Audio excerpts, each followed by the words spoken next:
What's happening, everybody? I'm Jeremy Kane. And I'm the best pickleball player in the room. Hi, I'm Xander. He's full of shit. And this is Beefin with the boys. So, Jeremy, we got I forgot to, we've got Xander here with us. Xander's back in town, everybody. Xander's back in town, 4th of July. Let's go. Party peeps. Red, white, and blue, baby. So, for both of you guys, we'll start with Jeremy, and then we'll go to Xander. Okay. What are you looking forward to the most? What am I looking forward to? It could be anything coming up. Yep. What is something you're looking forward to? Possibly running with the Bulls in Spain. I was hoping that would get brought up. It's on the tip of my tongue. We were sitting in the room the other day, and was it you that brought it? Yeah. I brought it up. I think I saw it on TikTok. Like, how cool would it be to go run with the Bulls in Spain? I was like, I've been wanting to do that my entire life. Yeah. I'm down.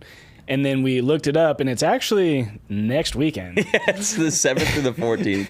And Jeremy's like, yeah, but I would only want to do that, like, if, it's kind of a little bit dangerous. And I was like, I want to be danger close to these bulls. Yeah, I want to feel it breathing down my ankles. I want to hear the snort and everything. Like, if you're going to go out there, I don't want to be, like, so far away where I run, like, 200 meters and, like, I'm just getting stampede. Like, I want to be, like, if worst case scenario comes, like, climb over the fence. Like, that's how close I want to be.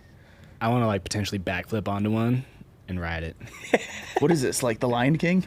I don't know how to do a backflip, but I imagine, like, in the heat of the moment, I would figure it out and just pull it off miraculously. That's pretty good. I got a quote for us to start, and then we'll get into it. Well, hold on. What is something Xander's looking forward to? Oh, shit. Oh, hi. Okay. No, I am looking forward to 4th of July with you guys. And then next thing is going to be Zach Bryan. Zach Bryan in Philly. Zach Bryan and Philly. I'd also really like to go running with the Bulls, but work. Yeah. For those listening, if you want to go to Zach Bryan, we have 3 available tickets. The requirements are you have to be a big Zach Bryan fan, know at least 5 songs, and be willing to eat a Philly cheesesteak. The bar is pretty low. Well, 3 is easy. I feel like knowing 5. Yeah, 5. Free ticket. Just get your way to Philly. Open up your Spotify and just learn. Yeah. He's dropping an album on tomorrow night. So, my quote, have you guys read the book Essentialism? No. Phenomenal book out there for those of you that want to read. I keep looking at the screen. You're going to get mad at me. But it's the idea of removing things from your life that don't progress you forward. Mm-hmm. And there's a quote that says, the faster and busier things get, the more we need to build thinking time into our schedule. The noisier things get, the more we need to build quiet reflection space and what we truly want to focus on. So I think about that a lot when I talk to athletes, and then also just for my personal self. Mm-hmm. Everyone always wants to do more and wants to try and get more done, but no one realizes on the back half of that, you have to build in more time to bring yourself back down. Mm-hmm. So if you're out there, you're trying to accomplish all these things, you're trying to get fit, understand the more fitness you do, the more you got to recover. The more busy work you do, the more you got to create free space in your mind to be able to relax. Yeah. It's a little paradox. Everyone always thinks it's the opposite. Kind of ties into that topic we've been talking about the last couple of weeks. More is not better, better is better. Yeah, more is not better, better is better. We want to be able to align ourselves to just do the right things over a long period of time. That's what's going to get the results the most. Courtney DeWalter's big on it. It's the same like if you're going from your professional career to your athletic career, or if you're trying to do something like in your free time and learn it, like any intensity you add, you have to add one thing for recovery. Yeah, Wakan and Washidi, it's like the Western medicine way of saying it. No, but we've been, Nick and I actually are on a little bit of a forced deload. I think it'd be interesting to talk about with some people because we went a little hard in the paint the last week. We've been going a little ham. Nick officially moved out here, so he's now in Austinite. Yep. But we kind of got into this flow where we worked out. We tested our 1 mile run. We posted those videos, and then we did Thursday, Friday, Saturday. I had my high school strength coach. We met downtown, and we're out watching the fights this weekend, and Jeremy just beelines it to the door, and we're both like, "Oh shit, what's going down?" And then apparently his high school strength coach goes, "Holy shit, it's Jeremy!" So then Sunday we got to work out in with him. Dude's a savage. Yep, yeah, he's a stud. And then learned a lot from him, just like work ethic wise. And then Monday and Tuesday, I got back into Olympic lifting. So my body feels like that of an 80-year-old right now. Yep. And so it brought up an interesting topic that we started talking about all weekend, was just the difference in stimuluses that you get from different things. So we also started playing pickleball, explosive lateral movement. We don't do a lot of that. And then just I've been running for so long and Nick's been moving that now we trickled in some intensity in Olympic lifting and we are like shocked. Our sleep schedule also hasn't been ideal because we stayed up Sleep's late been rough, going to comedy show. Yeah. Also watching the fights that don't end until midnight. Yeah, I mean, ironically, like that hasn't been too far off for me. I know it's probably newer for you guys. You just moved here and then you are on a solid sleep schedule. Me living in Austin, I've been staying up since like 11 or noon or midnight, but for sure the different stimulus like makes me feel like I just can't even move. And so where that kind of draws like back into everything is when you start working out with something new, you have to understand that there's an adaptation period that has to occur. And I see it a lot in people that join a new program and they're like, oh, that's it. Or like, especially if it's a one-on-one athlete, it's like, oh, that's it. Like I need to do more. It's like, give yourself time because we are in a state right now where we didn't give ourselves time and we can't work out. Like we are hurting to sit We're down. hurting pretty good this morning. Yeah. And so, you know, when you look at some of the signs that it comes to like, if you need a deload, we're experiencing pretty much all of them. Yeah. So I thought that was interesting because it's something that we talk about here with other people so much. But Yeah. We've gotten quite a few questions or topics that you guys want us to talk about in the chat. Well, can I ask a question real Yes, quick? you can. So it's a deload, yes? Yes. Yes. Okay, so what are you guys prioritizing this week besides more rest? To make sure that you're yeah, definitely an extra rest day. As silly as that sounds, just an extra rest day, a little bit of active movement. We're probably going to play pickleball tomorrow morning. And then just managing like intensity for the rest of the week. And then also not trying anything new. Like a lot of times that new stimulus is what gets you. It's nothing to do with the volume. Oh, we're not going scuba diving? You know, like probably won't do a lot of Olympic lifting because that's what we did early in the week that got us this way. And so biggest thing is the extra rest day, you know, being active in some sort of way to flush out everything, sleep as much as we can. Obviously it's a holiday, but sleep and then just kind of getting our minds away from new stimuluses. That's kind of what I would say. Yeah, I was kind of the same thing. I'm just going to modify intensity, focus on my eating a lot more, hydration, and then, resting, stretching. Yeah, people oftentimes think like when you rest that you need to like decrease your calories. If your goal is body composition, absolutely. But if your goal is performance, then there's really no need because that extra calories can kind of help you just give you the extra bump to get over that rest day and kind of deload that's needed. So, yeah, that's primarily what we're probably going to focus on in the PDL household. Yeah. And so one of the main topics that we've discussed a while ago is nutrition for aesthetics versus performance, as well as training versus aesthetics versus performance. So performance versus aesthetics. Exactly. Just the you have to understand how you're going to approach each gym session and how the nutrition affects that. Oftentimes performance just doesn't care about how we look. We're just looking at outcome-based things. Yes. Squat, run, you know, Metcon, lift, whatever it may be, whatever your sport is. And so what we need to do is fuel that accordingly. If you primarily play in a sport that is carbohydrate dense or like the energy need is very, very high, you're eating a lot of carbohydrates. You're maybe a little bit more aerobic, you're a little bit more balanced depending on your energy need. And so we don't care what we look like, and it's just more so about perform. Yep. And so a really good way to look at that is we just ran our 1 mile run. Yep. I've been kind of eating for performance, a little bit for aesthetics, but more so performance. I don't look probably the best right now that I have in a long time, but I was able to run a sub 550 mile. Yeah. Right. And so where it varies is now for aesthetics, your whole goal is just to control body fat and then put on muscle as much as possible. So most of the time for aesthetics, your protein's a little bit higher, you manage the fat a little bit, and then you modulate your carbohydrates based off of your recovery and also your rest days. Performance most of the time is a little bit lower on the protein, higher on the carbohydrates, and then just kind of a standard Why fat. is that? Why is that? Yeah, why is that? I mean, you just want more carbohydrate or More calories fuel. coming. Yeah, more fuel, Okay. right? Especially in an energy demanded sport. Bodybuilding or aesthetic training, you know, we just need enough just to recover. And then it's like, all right, can we balance out everything else with protein and fat? Okay. And so the difference in training, let's say you want to go do incline dumbbell bench, like if someone who's trained for aesthetics might only do 60 pounds and they're just focusing on, you know, contracting the muscle, ensuring that it grows in a right rep range. Obviously intensity needs to be there, but the goal is not to push as fast as you can, to where the energy system kind of switches over. It's more just about building muscle over time.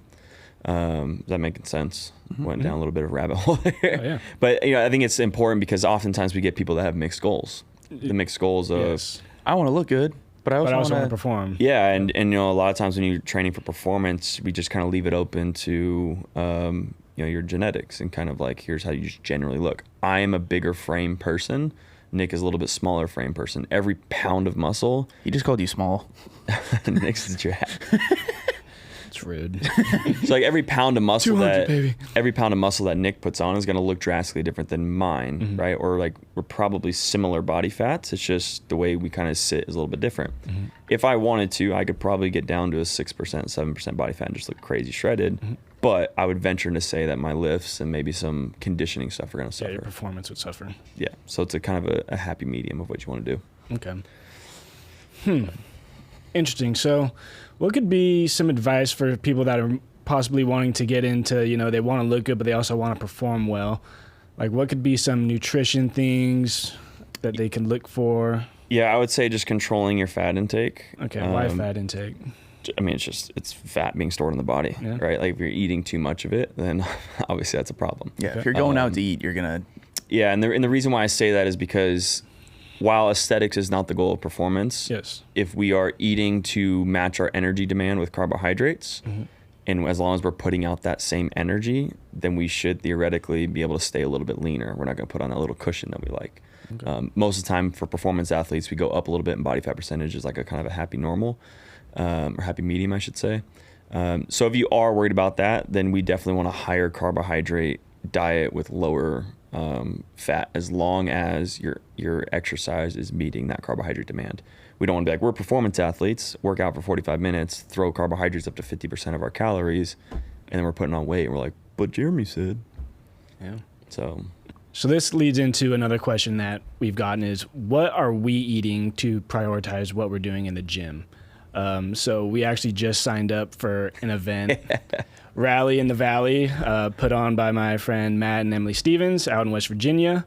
It's going to be a 3-day, I think seven events. And so right now we are going to be increasing our volume a little bit to kind of get used to the demand on the body. Our fitness, I'm pretty happy with where my fitness level is at as terms of like overall strength, endurance, and all of that. And so what are you going to be focusing on in the next couple of weeks? It's about 6 weeks out, I want to say, to get ready for this. We'll probably just add in the specificity that we talked about when we first started, and then just probably training with a little bit more intent. Probably for the past 4 months or so, I've just been kind of doing 45 minutes of cardio of my choice and then some bodybuilding. Now it's like I'd probably start putting on some miles, start being really intentional with like a progressive plan through the month of July. And then obviously we don't have like a ton of time. We just found out we were doing this, but there is like little things we can do training wise to really just get specific in terms of what we're going to be doing. Yeah. So just adding a little bit more intention behind the training, and then switching over to more of a carbohydrate dense diet, which I have not been doing. I've been doing my little hybrid of a hybrid program that probably not eating enough performance, but eating more than a traditional aesthetic diet. So just probably switching more over to performance and up in the calories a little bit. All right. Maybe increase the volume. So it'll be fun month of July. Yeah. So I'd like to, increase the volume. Your diet's a little bit different than mine though, because you have a little bit, you're doing Stay Beefy a lot. And so you're a little bit more carbohydrate dense than I am. Yeah. I kind of hold back a little bit, knowing that I need to shred up a little bit. Too many Terry Blacks on the week. All those pork ribs, baby. Yeah, the pork ribs, the brisket. If you're in Texas, go to Terry Blacks. It's phenomenal. Yep. Phenomenal brisket. But yeah, we'll see how it goes. I'm excited for the event though. It should be interesting. Which event are you most excited for? He's definitely doing the trail run. The bike. So I think the bike is only if you make like a top like 5 by the end of all the other events. I think that's like not an optional one, but you have to qualify for. Oof. Based off of Don't be slow. Yeah, we'll see. We have no idea what we're stepping into, but yeah, I know. They gave us an email to brief us for some of the events. We know there's like a short sandbag workout. There's a deadlift ladder. There's a longer sandbag barbell workout, I want to say. It's a little bit of a hybrid type game. Yeah, so it's like, hybrid fitness competition. And then what's really neat is that they're going to challenge us. Like, there's going to be some workout that's like super late at night, and then we've got a super early morning workout too. So they want psychological warfare over there as well. Interesting. They want to really stress us out and see how we perform under that kind of stress. Love it. Jeremy's going to do great at that. I was going to say, I feel like that'd be kind of in your wheelhouse. Yeah, I love to suffer. So what are some points of performance? What could we do to help us prepare for that? Whether that's, what we're eating and drinking that night, tips to recover, maybe get some naps in. The naps is a good one. And then just maintaining your overall stress level, I would say. Like, if it is an overnight event, like, just know that you're not going to be 100% primed. So you're saying drink 6 cups of coffee? No, I don't even think we're going to have access to coffee, I don't think. I have no idea. Yeah, I don't know. We'll see. Really, there's not much you can do, right? Everyone's in the same boat. The things that I've attended like that, we couldn't bring anything. So just like take your naps when you can and just kind of chug along. Okay. Big recovery on the back end, though. So I'm fairly certain we can bring our own food, drinks, anything we want. Yeah, we should have a good time then. Again, heavy carbohydrates. When you're in a competition, heavy carbohydrates. And you can get away with the sugar. You can get away with little stuff like that. So what are some things that you'd be focusing on eating? Quick digesting foods, lots of rice. Nothing that takes a long time to digest. Lean proteins, so our stomach's not like digesting when it's super stressed out. Liquid carbs, Gatorade, sugary things like that, especially immediately following the events. And then just little like sugar Gatorade. Yeah, we used to call them in the military lickies and chewies, right? Like stuff your pockets with lickies and chewies. So it's like anything that can fit in your pocket. It gives you like 20 to 30 grams of sugar. Good to go. Eat that all day. That's what we survived off of. Got like 5 bags of gummy bears in my pocket. Yeah, dried cranberry. Go for it. Yeah. Oh, cranberries. Yeah. Got a Snickers? Yeah. There you go. Are we going to talk about the dude that I bodied on Instagram for Celsius? Oh, gosh. Yes, Jeremy. We could talk about internet smack talk. This is why you're supposed to pay attention to the comment sections, kids. I slid into Celsius's DMs because we've been on a Celsius kick lately. Loving it. And so we got like 2 12-packs, put them in the fridge, and I was just like, I took a picture, sent it to him. I was like, sponsor us. Anyways, so when we ran our 1 mile time trial, I inserted the plug like, hey, this mile is brought to you, or it was something it could be brought to you by you. Brought to potentially you. And we love Celsius. And we love Celsius's. But we don't want something that's going to kill us in 30 And years. lately, Celsius, I've seen these videos too where Celsius is getting, a bad rap, whether it's like the chemicals or whatever they put in them. And so we got, I'm not going to bring up a username or like anything. Anyway, this guy decided to leave a smart comment on the video about us dying in 30 years of Celsius. And little did he know, Jeremy's actually read studies. And I had the time that day. And he had time to absolutely body this guy. But what were some of the things that he was arguing for that you pretty much debunked and... Yeah, so the initial response I gave him was, "What's going to kill us?" Yeah. Because his comment was, "Celsius will kill you in 30 years." Yeah. I was like, "Well, tell me how. Like, how is it going to happen?" And that was like, I didn't know if I had the time yet, right? This is a great 90 minutes of this going on, by the way. And I was like, this was his opportunity to walk away. We were watching Blue Mountain State, and that was his like Thad Castle. Mojitos! Yeah. Absolute energy. It's great. And so his response back to what was kill us was essentially B12, the synthetic version of the B complex that's in there. What is the name of that? I could not pronounce it. I don't remember. Okay, I'm going to look it up. Yeah. Riboflavin. It's not B12 or B6, but essentially the synthetic version of B6. And, when I was in college, I did a lot of research on different vitamins and nutrition for kind of that kind of thing. And it's like, well, there was nothing that I'm aware of that shows a study showing that a synthetic version of B6 or B12, whichever one it was, any B vitamin, will kill anybody. Now, the only indication or contraindication they have to taking a synthetic form of a vitamin is if you have renal impairment, because that's where it's filtered in the body. It's filtered through the kidneys. Your kidneys failing? And so when that's why when you take a B complex and you pee out like bright yellow, right? It's the idea that like, oh, it's excreting the extra B complex. So within a lot of the studies, and this is like National Health Institute, that's like, hey, it's safe to take unless you have a renal failure. And so I said something along the lines of that, and he said, well, what about the aluminum? I thought he meant the can, right? And it didn't even dawn on me. Yeah. How about the aluminum factor? And I was like, any insight on that? Yeah, and I was like, oh, from the can? From the can?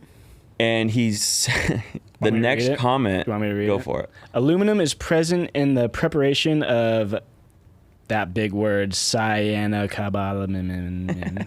I'm going to put it up on the screen. I don't know what the fuck it is. Anyways, central nervous system and bone toxicity secondary to aluminum accumulation are possible in patients with renal impairment. Thus, renal impairment is a relative contradiction to cyanocobalamin. Two things that stood out when I read that. One, since I read the study, he copied and pasted. Yeah, he sent the article. Cite your sources. It said exactly what he searched for. Yeah, and so that was I thought that was just funny. And secondly, he just reiterated what I said, which was if you have renal impairment, you cannot you should watch out, right? It's just a contraindication. But the thing that bothers me the most about this and why I had time, this goes for anybody on any post, not just this guy. It's people like that just make the vast assumption you're gonna die. And it's do you understand how many things are contraindications for renal impairment? Like coffee, caffeine. You should limit your caffeine intake if you have renal failure. Alcohol, all of these things that are filtered through the kidneys, you should watch out if you. So it's are you gonna make the assumption that because something in a study said if you have renal impairment you shouldn't have it, that now you shouldn't have it at all because you're going to die, a perfectly normal human. So I think that's what's interesting in the fitness world right now, especially on Instagram, is people make these assumptions off of one little wording. Taking that one extreme, small, minute circumstance that if I eat animals, I'm going to die. Yes. And so it's stuff like that. It's yeah, if someone has renal failure, maybe they shouldn't be sucking down Celsiuses with synthetic vitamins that are being filtered through the kidneys. But guess what? They also probably shouldn't be having caffeine or alcohol. Well, the sun's going to kill me. I could get skin cancer. Yeah. But it's all it's just, boom. Yeah. It's and so it's when people make those assumptions, it just really bothers me. And I just had the time. I was sitting on the couch for it. So. Yeah. Jeremy went Michael Jordan on that guy. Yeah, it's just, dude, don't say things like that. If you would have said anything else, oh, I just don't like it. I'm oh, sorry, brother. Yeah. But then when you come and make the bold statement of the synthetic vitamins in it, it's thanks. Check your ammo before you come to So work, what are Jeremy. your boys' so Jeremy, what's your favorite flavor of Celsius? Peach vibe. Okay. I'm a peach Klaus? guy. It depends. Okay, I'll set the okay. So No. you're feeling a little tired. I'm going to set the standards for this one because it depends. So what's available? Well, it depends what's available. Okay, so full selection. Full selection. Fridge is full. Here's the thing. Afternoon. Cola. Okay. Going cola. Cola Celsius? Is something wrong with you? I love Diet Coke. I love Coke I Zero. didn't even know that was a flavor. It is.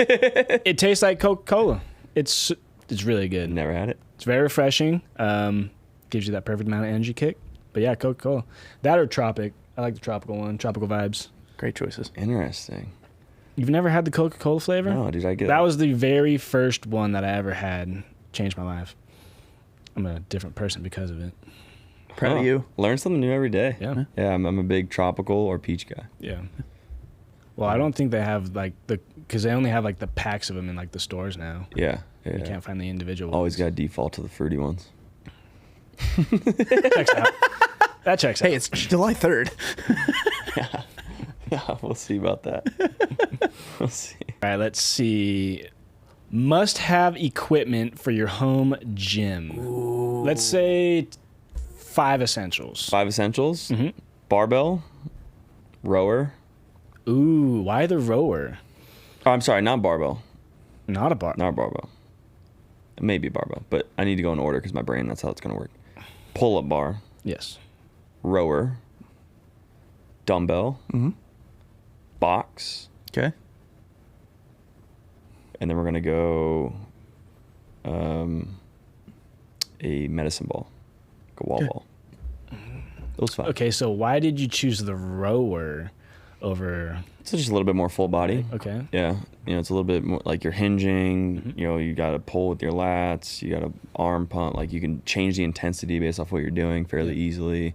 Low skill. Yep. And that's the main reason why I wouldn't say barbell. One, because if you get a barbell, like you pretty much have to get like 6 other things. Like you can't just get like a barbell, right? You need plates, you probably need a squat rack at that point. You need like all these other things. I would assume like barbell, it comes with like you'll get plates with that. I think that's all encompassed into one. Yeah, even then, I still think dumbbells are probably more efficient. Box, you can use it for box step ups. You can use it for a bench. You can use it for bent over rows. You can use it for box jumps, burpee box jumps. Okay. Yeah.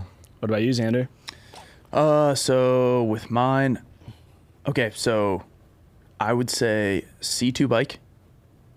I'm gonna go pull-up bar, kettlebells, just a kettlebell, sandbag. Sandbag's good. Functional. Yep. Xander's going functional. Yep. And then I'm gonna go box. Yeah, I think the box is a good one. And the only reason I would say, if I was going to pick a C2 bike or rower, I will say rower, but I was just going to change it and say C2 bike because you can adjust the damper. You can get the feeling of like an Echo and an Assault bike through the C2, and you can use it for more things. Yeah, I agree. What about you? I'm going barbell. I'm going barbell. Barbell. I want dumbbells as well. A rower, pull-up bar. This guy just limited himself so fast. Yeah. Our boy Matt's got a good gym. It's stuff that's important to me. Okay. Our boy Matt's got a good gym set up. And I like the med ball. Yeah. Yeah. You just do a lot of things with it. Exactly. You can get weird Yeah. pretty quickly. Yes. I was gonna say box, but I was like, Well, it keeps it simple. And this was actually a thought that I had the other day. So I saw, I don't know when their stuff's coming out, but there was a crew training in here. It was a high level kind of trainer, personal trainer, athlete, whatever you want to call them. And it dawned on me when like people are always wanting new stuff, right? And I see these people that are like well-known trainers and really, really fit for a long period of times, do the most simple things. Also, not do a lot of volume. And it dawned on me, like, why do you think people always have the need to want to do more instead of doing the correct things? I think potentially it's because people assume the more complex it is or fancier, that it's better. When in reality, it's... Yeah. It's also social media. I mean, you see these super jacked dudes doing these like I'm gonna stand 1 foot on a bench, while swirling a fucking kettlebell around their head, and then they're doing like an explosive push up to a fucking punch, and like that's how these guys got jacked. And I there's need a to do steel chair 20 rounds of that, 20 Yeah. minutes, AMRAP style. I just don't understand It's it. like that must be how they got to where they're at. Yeah, like people need to understand that nutrition is what's going to get you the body aesthetic that we talked about earlier. Like nutrition's going to get you the body composition that you want. Obviously you need to train with some intensity, but just doing more and then eating like shit, sleeping like shit, being stressed all the time isn't going to get you anywhere. And so that's what I see when you see these like really, really good trainers is they're doing the right things over a long period of time, eating the proper nutrition, sleeping, doing the little things correctly. That then leads to like long-term effects and long-term results. And they're also doing it for a really long time. You know, you look at Coach Steele, you know, I met Coach Steele 15 years ago. So he was like early 30s. Yeah, I mean, we're not gonna put his age out there, but we know his age. But yeah, he was probably early 30s, and I was 14, 15 at the time. And when he was still doing the same things he's doing now. So you look at someone like him, who's like, dude had muscle and lean too. It's like, okay, well, he's been doing that 15 years that I knew him. He's probably doing it before. When I met him, he was jacked. 2 decades, yeah. And so you get people in the industry doing the right things for a long period of time. You don't need all that much, right? And he worked out with us, and he didn't. The only thing he said he wanted to do more of was just a little lat stretch at the end. So you're 29 years old. How long have you been training? When was like your first workout, first training? So freshman year of football in high school, I got introduced to the gym. Okay. But just kind of like, I always was very athletic. I mean, you know this since I beat you so bad in pickleball. This fucking guy. This fucking guy. I didn't mean to say that. No, you I didn't meant mean to it. say You know, that. you meant it. He meant it. I didn't mean to say that. I apologize. No, you don't. But I just started playing. I'm figuring it out. I beat him once. I let the record show I have 1 win on there. 1 to 8. The one counts. The one counts. It's a big one. It's a big one. I didn't mean to put your business out there like that, but I was always very athletic. So like in early high school, like freshman, sophomore year, I never really took lifting all that serious. And then it wasn't until like end of sophomore year, I think that's when I met Coach Steele, where it was like, because he was the varsity trainer, to where I noticed, okay, like maybe being stronger and a little bit more athletic. So then I was in the gym a little bit more there. And then junior year, I remember like my sister got super into it, and we were always like secretly competitive, and she got really into fitness. And I was like, oh, I'm gonna start getting into fitness. And so after football season was over and all I did was work at a restaurant, I would go to the 24-hour fitness and work out. So, and then like once I got my license, I was able to drive wherever I wanted. So 16 for sure, I would say, is when I got like really into it. But I was working out a little bit before that freshman, sophomore year. Okay, so about 15, 16 years. I've been 16 years, yeah. So 16 years, and this is what it has produced. Yes. Xander, how long have you been training? Let's see. I started probably same time, 15-ish years, but mine was like not like with a, like I had a strength and conditioning coach for lacrosse, but it was more focused on like speed work and drills for lacrosse. And then I just started working out in my parents' country club. So I didn't really like learn how to squat till I was in college. So none of those barbell things really started. And then getting comfortable when I was like barbell stuff, when I really started getting into CrossFit when I was 22. Okay. What about you? So I'm like at 18 years at this point. Okay. I started in 7th grade. I got introduced to the weight room in 7th grade, working out high school football summer. And then even before that, my dad had us doing like push-ups. We would run, not like all, he wasn't a hard ass or anything about it, but we grew up next to like a lot of trails. So we did like a lot of trail running. I was doing biathlons, triathlons out at Folsom Lake.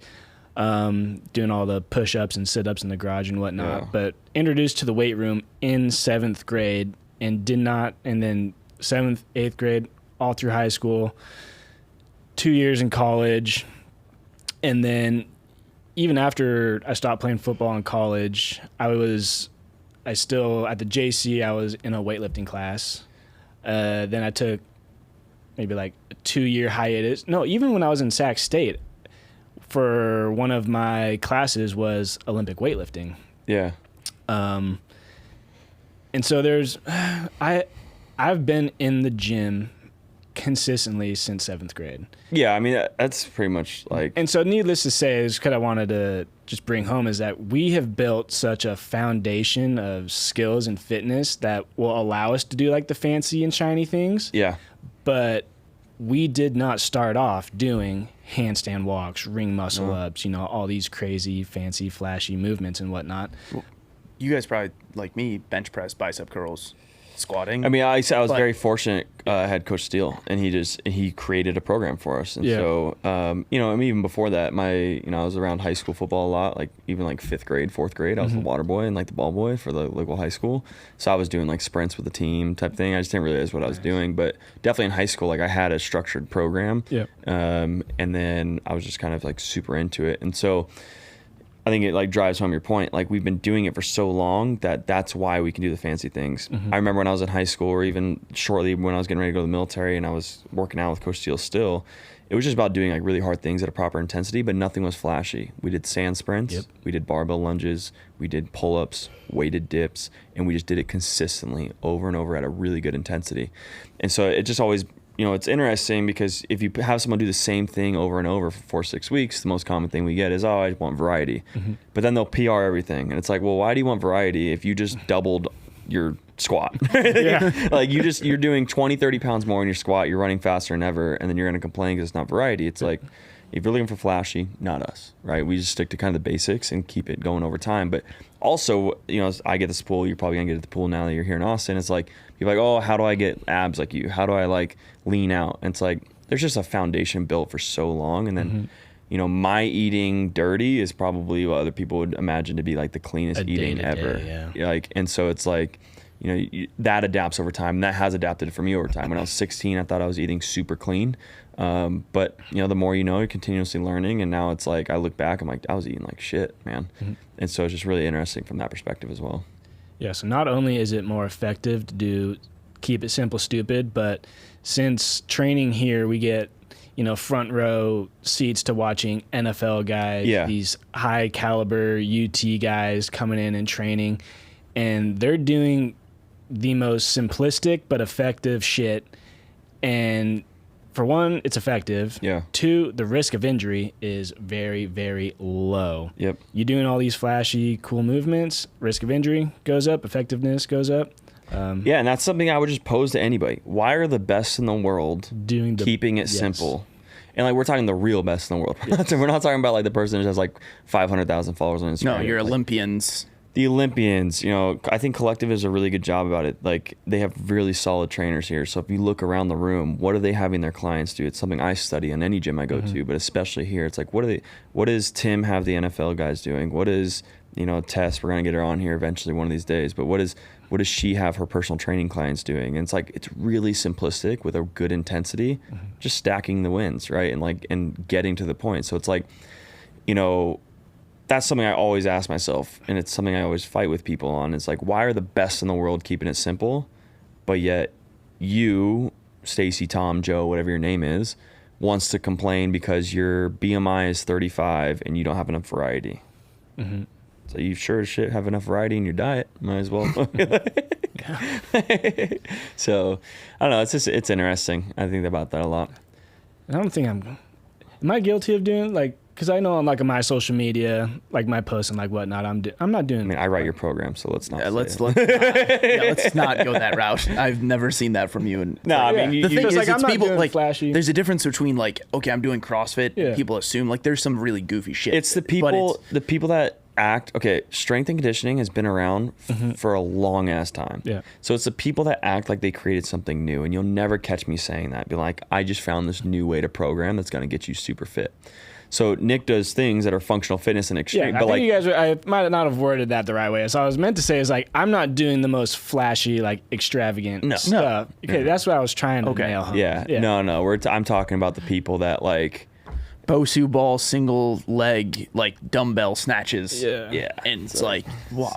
It's just silly. But I don't know. We could talk about kind of program design next time. But one thing I know we do want to get into is our new segment that we're going to be bringing in. Sponsored by. What's the card? Possibly you. There it is. Yes. The game, it's a card game. It's called We're Really Not Strangers. We did this last episode, but it's been a little bit. It's been 2-3 weeks as Nick was moving out here. We shot a bunch of episodes on the front end. So what we're going to do is get a little deep. So how deep? Really deep. Balls deep. Yes. All right. So we pulled one. Well, so on our last episode, we ended with the one that we're going to talk about today. Oh, okay. And then we'll talk about, after it, we'll present the next question for the next one. Ooh, I one. like that. And so the question is, have you changed your mind about anything recently? I'm going to go last. I'm going to go last. Xander, you're up. Oh, Xander, you're up. Sick, guys. Making the most money is no longer my goal. Ooh, I like that. Yeah. I like that because I went through that Yeah. for a little bit. I was like, fuck yeah, I'm making as much money as possible. Yeah. And then I don't know your reasoning for it, but for me, it was just kind of like I'm good. Now it's just like, be happy. Yeah. Like, that's the thing. It's like I do well for myself. Like I've realized it's like money. So again, enough songs are out there about it. Money doesn't buy happiness, but it's like, it gets you, like, they're fun coupons and they can get me to cool experiences. And focusing on just that one outcome doesn't create happiness for me. And I would rather like the people around me be successful too. So it's interesting you say that because like I would still enjoy money. Yeah. But I think as the sole focus, it's no longer the reward. It's not the reward. You had said something. What was the first thing you said that like? But does it allow you to do more of the fun coupons? It gives me the ability to do the things I want to do and freedom, but focusing solely on trying to maximize a paycheck every year or accumulate those things and wealth like isn't going to like make me a supremely better person. Yeah, I mean, man, it slipped my mind exactly what I was going to say, but I still think money is a goal, and if you're not there at a point where you're happy with that, like you should probably be chasing something. But from my perspective, it was like, I want to get to a point where I can just do what I want. And if I get to that point, I think it does, to an extent, it does buy happiness. Like, it's like the whole saying, like, I've never seen someone upset on a jet ski. And you gotta have money to buy the jet ski. So I think it's important to be goal driven. I think it's just making your identities pretty difficult, like different. And I think that's something I struggled with probably early, is like, I'm gonna be the guy that makes money. It's like, nah, now I just want to, like, everything's where it needs to be. Yeah. What about you? Something that I've changed my mind about. Nothing's better than he said he's going last and you just owned him and just put him into. I don't know. His stubborn ass wouldn't go anyways. All right. What have I changed my mind about recently? Do I have to say something deep? No, dude, just be whatever. Float. We don't really know each other. That's the game.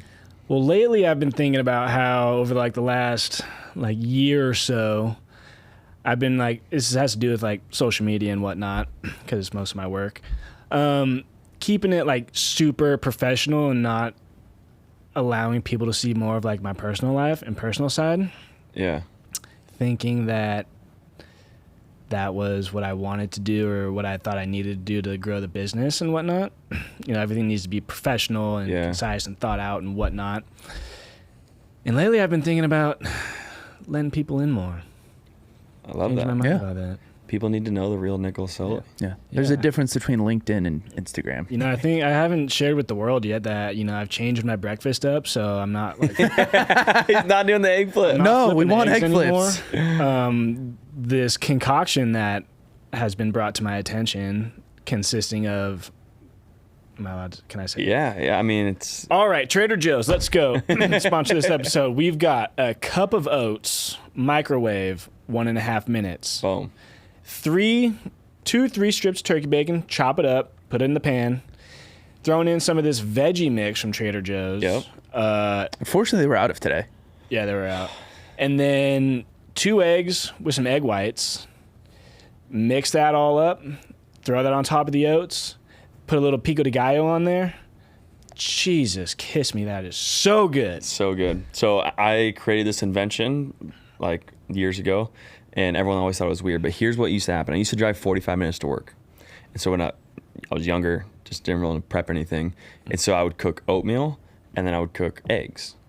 2 separate things. And then I would drive 45 minutes, and while I was driving, I would just eat. Well, I made the oatmeal one day, forgot to do dishes, so I was halfway through cooking my eggs, realized I didn't have an extra bowl. I'm tight on time. I was like, I had to leave like the next 30 seconds. So I just threw the eggs on the oatmeal, spun it together, and I was like, wait a second, we're on to something here. Damn good. For the last 6 years, that's what I've been having for breakfast. There you go. And everyone's always, you have to get a specific type of, you have to get the rolled oats, so you can't get the quick oats, you can't get the mushy ones, you have to get the rolled oats that you can mix in, kind of makes it like rice. Yeah, what you said. Yeah. So we're doing something we've changed our mind on recently. Yep. So something I've changed my mind on recently is being understood and liked by everybody. Like, I really don't care. Fuck, Good. that's good. Yeah. I just really like the idea of just being who I am as a person. If you don't fuck with it, fuck you. I'll say that a different way. So if we do want to post this, like, if you don't like who I am, I have no ill will against you, and I hope you like do your thing, but I want to be authentically me and be able to just kind of live my best life. Yeah. And I realized that the more I understood what that really means, because I feel like a lot of people say it, but not a lot of people mean it. No, because there's a difference between being authentic and being a character. Yeah, like a lot of people like say like, oh, like I don't really care what people think, and it's like they do. Yeah, you do. Like, yes, you do. Versus like I've just caught myself like really trying to practice this and like just not care. Like, just be authentically me, present yourself as I want to be presented, and just kind of try to connect with people. And if you don't like that, sorry, like I don't know what to tell you. Yeah. But I've thought about that quite a bit recently. Like, am I saying or doing these things because it's what I generally want to do and that's who I am and what I want to be doing? Or am I doing that to kind of be a character, like to kind of to fit in with like a crowd or whatnot? So that's a good one. Yeah, I think we see those people online and we know. Oh, yeah. Oh, but no, like that's a really good thing to focus on because there's like you're gonna like because once you being more naturally yourself, and this goes for anybody, you just attract the people that are more drawn into that. Yeah, no, for sure.